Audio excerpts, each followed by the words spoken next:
Dear friends, LLB 3-year physicism important maxims. We are discussing very important maxims here in this particular video. It's connected to legal language. Maxims are discussed here. These maxims were asked in the previous questions of the university examination. I'm CJ talking on law. We have discussed certain maxims before. A recap of that is given here. A fray when two or more persons fighting in a public place affecting the public peace, they are said to commit an affray. രണ്ടോ അതിലോ അധികം ആൾക്കാരോ പൊതുവായ ഒരു ഇടത്ത് അവിടുത്തെ സമാധാന അന്തരീക്ഷത്തിന് വിഘ്നമുണ്ടാക്കുന്ന രീതിയിൽ സംഘടനത്തിൽ ഏർപ്പെട്ടാൽ ആ ഒഫൻസിനെ നമുക്ക് എഫ്രേ എന്ന് പറയാം. Another one we had discussed was odi alterum partem. Here the other side.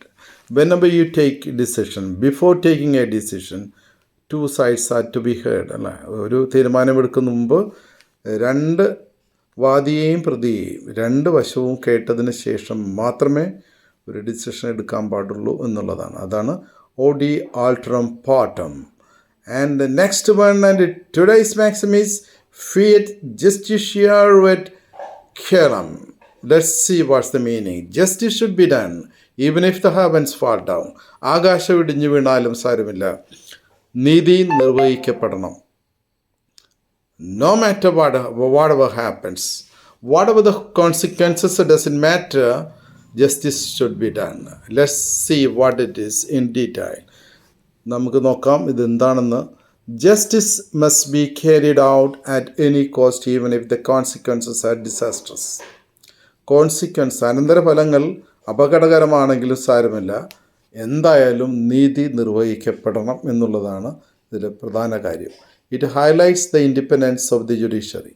ഒരു ജുഡീഷ്യറി അല്ലെങ്കിൽ നീതിന്യായ വ്യവസ്ഥയെ സംബന്ധിച്ചിടത്തോളം അതിൻ്റെ ഇൻഡിപെൻഡൻസ് അല്ലെങ്കിൽ സ്വാതന്ത്ര്യത്തെ അതിനെ എടുത്തു കാണിക്കുന്നതാണ് നമ്മുടെ ഈ ഒരു മാക്സിമിലൂടെ ചെയ്യുന്നത്. The independence of the judiciary. Courts must decide cases strictly according to law. നിയമം അനുസരിച്ച് വേണം കോടതികൾ തീരുമാനമെടുക്കാൻ എന്നാണ് പറയുന്നത്. It should not be based upon sympathy, public opinion or any other criteria.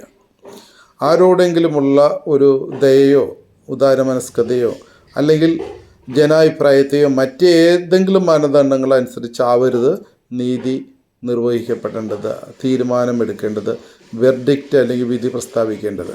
Before that what's important is to see law is follow out, justice is done. നീതി നിർവഹിക്കപ്പെടുന്നുണ്ട്, അത് പൂർണ്ണമായും നിയമങ്ങളനുസരിച്ചാണ് തീരുമാനമെടുക്കുന്നത് എന്ന് അത് ഉറപ്പാക്കണം എന്നാണ് നമ്മുടെ ഇന്നത്തെ മാക്സിം കൊണ്ട് ഉദ്ദേശിക്കുന്നത്. ഫിയറ്റ് ജസ്റ്റിഷ്യ റുവറ്റ് കോലം എന്ന് പറയുന്നത്. Okay, thank you. We will meet again.